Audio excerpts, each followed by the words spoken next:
श्री स्वामी समर्थ प्रेक्षकांनो, आनंदी या मालिकेमध्ये आपण आता एक जबरदस्त असं ट्विस्ट आलेला आपण इथे पाहणार आहोत. बरं का, आता इकडे शिल्पाने आणि विद्याधरने युती केलेली असते आणि दोघांनी मिळून ठरवलेलं असतं की त्या कार्यक्रमामध्ये आनंदीची चांगलीच नाचक्की करायची आणि आपल्या मालक साहेबांना मान खाली घालवत या सगळ्या कार्यक्रमाचा विचका करण्यामागे आनंदीवर सगळं ढकलायचं आणि आनंदीची बदनामी करायची, असा इकडे आता शिल्पाचा आणि विद्याधरचा डाव असतो. पण प्रेक्षकांनो, देवाची साथ फक्त आनंदीला आणि आनंदीलाच असते. शिल्पा करायला जाते भलतं आणि तिच्या हातून होऊन बसतं सगळं काही चांगलं.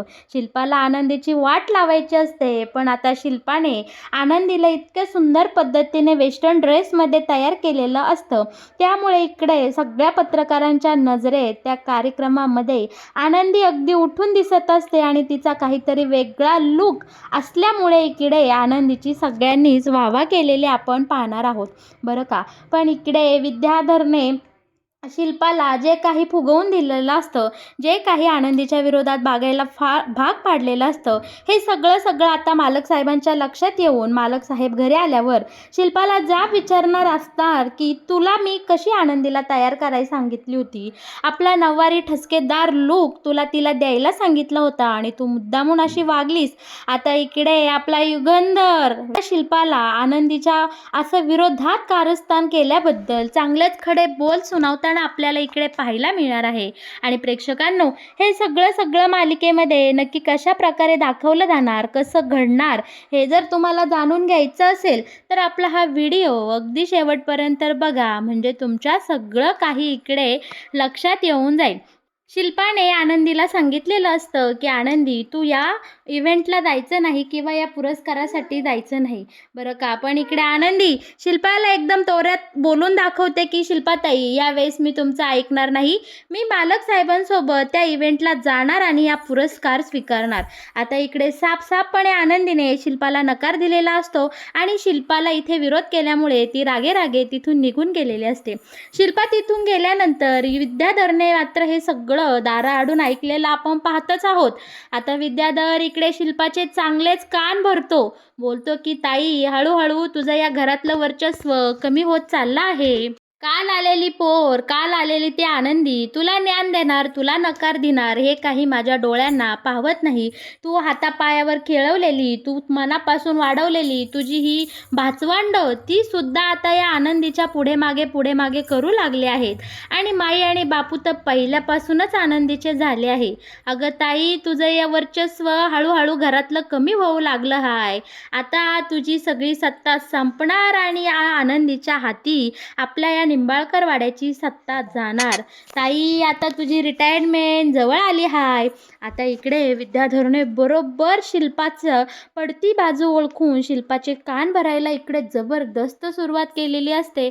आणि विद्याधरच्या या सगळ्या बोलण्यामुळे शिल्पालाही राग वैताग आलेला असतो. एकतर तिला आनंदी आवडत नसते, त्यात विद्याधरही असं बोलला, त्यामुळे आता इकडे शिल्पा पेटून उठलेली असते की आनंदीची नक्कीच मी नांगे ठेचणार आणि तिचं सगळ्यांसमोर हसू करणार.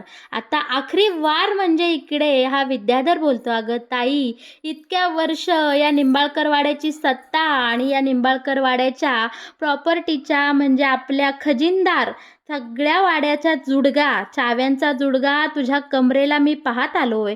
आता माझ्या डोळ्यांना सवय करून घेतली पाहिजे, कारण काही दिवसातच हा चाव्यांचा जुडगा आनंदीच्या कमरेला जाणार हाय.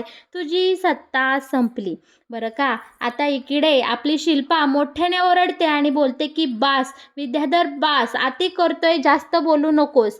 तू मला ओळखलं नाही अजून. मी त्या भिकारड्या आनंदीच्या हाती कधीही सत्ता जाऊन देणार नाही.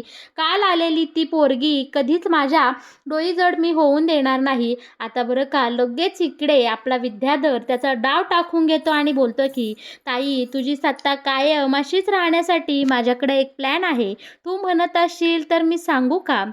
बरं का, आनंदीला आता कमी लेखण्यासाठी शिल्पा ही या विद्याधरच्या नादी लागलेली असते आणि विद्याधरने इकडे शिल्पाला एक जबरदस्त प्लॅन सांगितलेला असतो आनंदीला तोंडावर पाडण्यासाठी.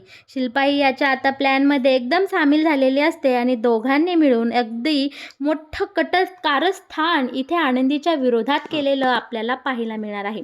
शिल्पा गोड गोड बोलून बरोबर आता इकडे तिची खेळी खेळते. बरं का, एवढ्या मोठ्या पुरस्कार सोहळ्याला जायचं म्हणल्या आनंदीच्या पोटात इकडे गोळा आलेला असतो. ती आता इकडे समिधाच्या फोटोपाशी उभी राहून बोलत असते की समिधा ताई, सगळं काही व्यवस्थित होईल ना? मला खूप भीती वाटते तुमच्या आशीर्वादाने सगळं काही ठीक होऊ दे.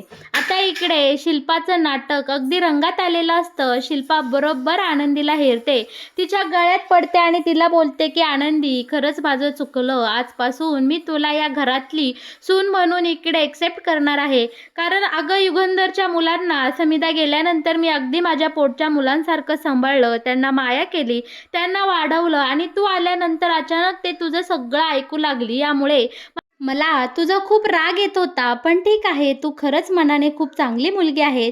मी तुला इतका त्रास देते, इतका छळतेस, पण तुझी कधीही माझ्या विरोधात तक्रार नसते. शिल्पा इतकं छानपैकी आनंदीसोबत बोलते. त्यामुळे आनंदी इकडे लगेच शिल्पाला बोलते की अहो ताई साहेब, प्लीज तुम्ही मला सॉरी बोलू नका, कारण तुम्ही खूप मोठ्या आहात आणि मी खूप छोटी. तुमचं इतकं मोठं मन आहे ना, हेच खूप झालं. बरं का प्रेक्षकांनो, इकडे आनंदी आता शिल्पाच्या या नाटकीला एकदम भुललेली असते. तिच्या नाटकी स्वभावाला आनंदी हुराळून गेलेली असते. पण दुसरीकडे मात्र माई बोलतात की अहो, तुम्हाला विश्वास आहे का शिल्पाच्या या वागण्यावर? पण इकडे बापू बोलतात की तुला काय वाटतंय, मला तर माझ्या डोळ्यांवर विश्वासच बसत नाही. तर माई इकडे स्पष्टपणे बोलते की शिल्पासारखी एवढी धूर्त बाई आनंदीसोबत चांगली वागू शकतच नाही. मला हा शिल्पाचा काहीतरी नवीन डाव वाटते. आपल्या माईंनी इकडे या शिल्पाचा डाव आधीच ओळखलेला असतो. पण आता इकडे माई आणि बापू पुढे येतात आणि शिल्पा स्वतःहून बोलते की आजच्या कार्यक्रमासाठी माई, मी आनंदीला खूप छान पद्धतीने तयार करते. मस्तपैकी माझ्याकडे एक मागाची पैठणी आहे, ती पैठणी घालून छानपैकी आपला मराठमोळा शृंगार मी आनंदीचा आज करून देणार आहे. आणि आजच्या कार्यक्रमासाठी मी आनंदीसाठी मस्तपैकी रेडी करणार म्हणजे करणार. आता इकडे माईला जरा शिल्पाच्या या वागण्याचा खोट वाटत असते. तिला काही शिल्पाचं वागणं खरं वाटत नसतं. पण शिल्पाने इतक्या समोरूनच ही जबाबदारी घेतली म्हणल्यावर माई आता शिल्पाला नाही म्हणू शकत नव्हते. आणि आनंदीही बोलते की हो चालेल ताईसाहेब, तुम्ही तुमच्या हाताने मला छान तयार करा. आणि इकडे शिल्पा तिचा डाव साध्य करण्यासाठी माईंना आणि बापूंना एका मस्तपैकी चांगल्या देवळामध्ये पाठवून देते आणि बोलते की आजचा कार्यक्रम व्यवस्थित व्हावा, आनंदीचं सगळं काही छान व्हावं, म्हणून तुम्ही देवी आईला साकडं घालून या. तोपर्यंत मी इकडे आनंदीला छान तयार करते. आणि बाई बापू हे सुद्धा देवळात निघून गेलेले असतात.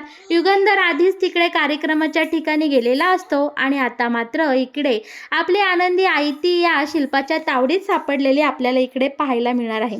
खरं तर शिल्पा आनंदीला तोंडावर पाडण्यासाठी दुसरा लुक करते. म्हणजे तिला मराठी पारंपरिक महाराष्ट्रीयन लुक करायचा असतो. तर तो न करता इकडे आनंदीला छानपैकी वेस्टर्न ड्रेस घालून खरंच खूप सुंदर पद्धतीने आता इकडे आनंदीला तिने तयार केलेलं असतं.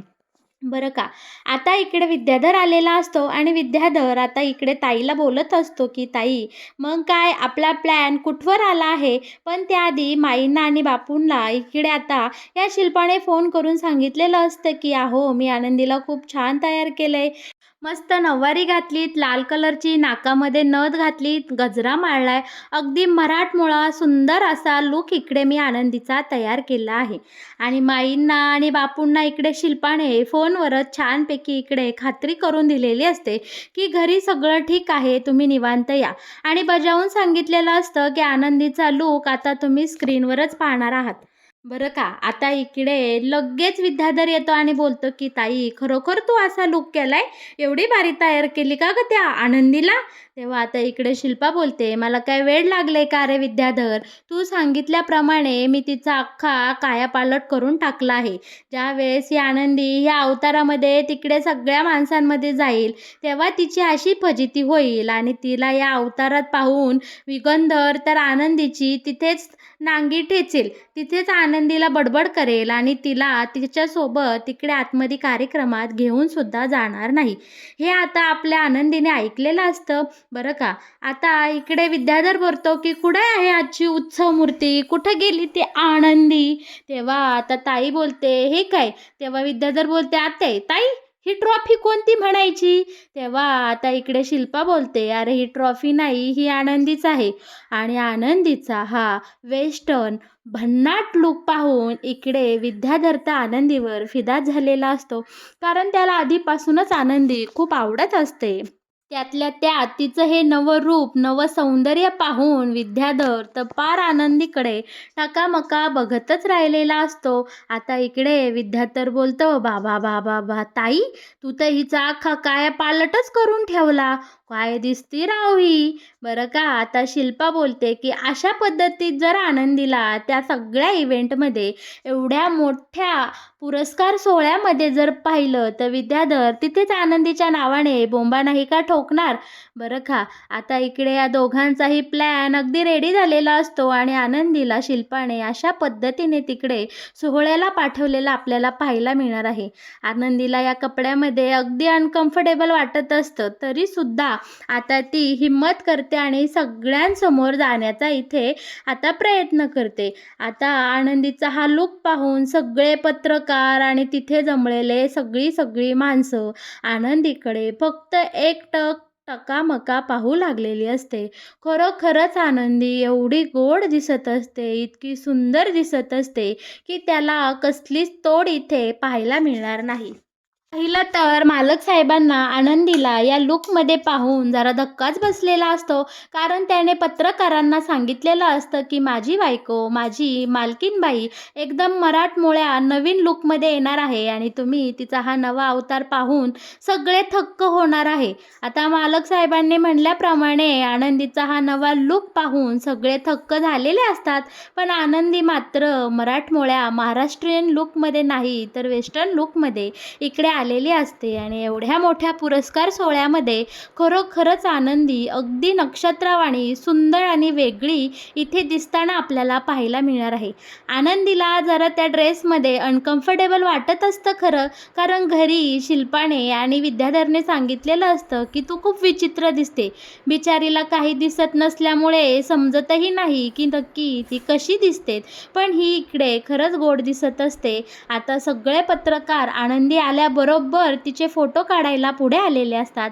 आनंदीला जरा बुचकळल्यागत होत असतं, पण आपले मालक साहेब, आपला युगंधर पुढे होऊन आनंदीच्या अंगावर त्याच्या खांद्यावरचा गमछा टाकून छानपैकी तिला असं कम्फर्टेबल वातावरण तयार करून देतो. आणि मग बाकी प्रेक्षकांनो, या कार्यक्रमात आनंदीने येऊन कार्यक्रमाची इकडे शान वाढवलेली असते. कार्यक्रमाला इकडे 4 चांद लावलेले आपल्याला पाहायला मिळणार आहे. सगळे पत्रकार आता इकडे युगंधरला प्रश्न विचारत असतात. युगंधरही आनंदीची ओळख माझी बायको म्हणून इकडे करून देतो. आणि बरं का, सगळे पत्रकार आणि तिथे जमलेली सगळी पाहुणी बोलत असतात, की खरंच मालक साहेब, तुमची बायको अगदी खूप सुंदर दिसत आहे, अगदी अगदी नक्षत्रवाणी गोड आहे. आणि बरं का, तिचा हा नवा लूक आणि नवा अंदाज आम्हा सगळ्यांना खूप आवडला बरं का. आणि इकडे सगळेजण आनंदीची कौतुक करतात म्हणल्यावर मालक साहेबांच्या चेहऱ्यावर अगदी हसू आलेलं असतं आणि सगळा कार्यक्रम सुंदर पद्धतीने पार पडलेला आपल्याला इथे पाहायला मिळणार आहे. शिल्पाचा आणि विद्याधरचा प्लॅन इथे ऑलरेडी फ्लॉप झालेला असतो आणि भरीसभर म्हणजे आनंदीत असलेलं इंग्लिश बोलायचं सुंदर कौशल्य आता इकडे मालक साहेबांसमोर उघड झालेलं असतं आणि मालक साहेबांची इज्जत पत्रकारांसमोर वाचवून आनंदीने इकडे मालक साहेबांच्या समोर तिच्या अख्ख्या अस्तित्वाची एक वेगळी छाप सोडलेली आपल्याला इथे पाहायला मिळणार आहे. सगळीकडे हा जो सोहळा असतो तो आनंददायी पार पडलेला आपल्याला इथे पाहणार आहोत आपण. आणि मालक साहेबही संपूर्ण हा कार्यक्रम होईस्तोवर फक्त आनंदीच्या प्रेमात असतात. आनंद इकडे हळूवार नजरेने पाहताना आपल्याला पाहायला मिळणार आहे. आनंदी ही अगदी बिनधास्तपणे आता या स्टेजवर किंवा पत्रकारांसमोर वावरताना आपल्याला पाहायला मिळणार आहे बरं का. शिल्पाचा प्लॅन इकडे फ्लॉप झालेला असतो आणि सगळ्या जगासमोर सगळ्या महाराष्ट्राने आनंदीचं हे नवीन रूप पाहून आनंदीला खूप प्रेम आणि तिच्या कौतुकाचा तिच्यावर वर्षाव केलेला आपण इकडे पाहणार आहोत. पण घरी आल्यानंतर मात्र मालक साहेब शिल्पासमोर जातात आणि शिल्पाला जाब विचारताना आपल्याला इथे दिसणार आहेत. ते बोलतात, की शिल्पाताई, कार्यक्रम तर खरंच चांगला झाला, पण मला एक तू सांग, सांग की मी तुला आनंदीला कशा पद्धतीने तयार करायला सांगितलं होतं. मी तुला बोललो होतो ना की आनंदीला एकदम महाराष्ट्रीयन पद्धतीने आपली पारंपरिक नऊवारी साडी घालून तयार कर, छान नाकामध्ये नथ आणि बाकी सगळे आपले घरंदाज दागिने सगळे आनंदीला घालायला दे. मग तू आनंदीचा असा नवीन लूक का तयार केलास? तिला तू अशा पद्धतीने तयार करून त्या एवढ्या मोठ्या कार्यक्रमाला का बरं पाठवलंस? बरं का, आता मात्र इकडे युगंधरच्या सगळ्या प्रश्नांची उत्तरं देता देता मात्र शिल्पाला घाम फुटलेला असतो. शिल्पाला आता खूप भीती वाटलेली असते. या विद्याधरच्या कारस्थानाला शिल्पा तर बळी पडलेली असते. इकडे पण शिल्पा हे विसरून गेलेली असते की आनंदीला संपूर्णपणे तयार करण्याची जबाबदारी इकडे युगंधरने माझ्यावर टाकली आहे. आता इकडे या विद्याधरच्या प्लॅनमध्ये आपल्या शिल्पाचीच वाट लागलेली आपल्याला इथे पाहायला मिळणार आहे. मालक साहेबांनी आता ताई साहेबांवर प्रश्नांचा भडेमार केलेला असतो, पण इकडे आता शिल्पा त्याच्या एकही प्रश्नाला उत्तर देऊ शकत नाही. आनंदी ही तिथे अगदी शांत आणि गप्प उभी असते. बरं का, आता इकडे शिल्पाला खवळल्यानंतर मालक साहेब स्वतःच फिदी फिदी हसू लागतात आणि बोलतात की अगं ताई, तू तर आज कमाल करून टाकलीस. आनंदीला या नव्या लुकमध्ये पाठवून तू तर अजूनच आपल्या निंबाळकरांची शान वाढवलीस ग. तिथे आनंदीचा हा नवीन लुक पाहून सगळे जण आनंदीवर फिदा झाले. त्यात या लुकमध्ये आनंदी त्या सगळ्या पत्रकारांसमोर सगळ्या पाहुण्यांसमोर इतकी फडाफड इंग्लिश बोलली की अगदी माझा ऊर भरवून आला आणि आपल्या निंबाळकर वाड्याची तिने आन मान शान वाढवून टाकली बघ. आपल्याला आज आपल्या कंपनीला पुरस्कार मिळालाच, पण आपल्या वाड्याला सुद्धा एक नवीन ओळख मिळाली. आणि इकडे आपल्या मालकीनबाई, नवीन मालकीनबाई इतकं छान पद्धतीने इंग्लिश बोलू शकतात.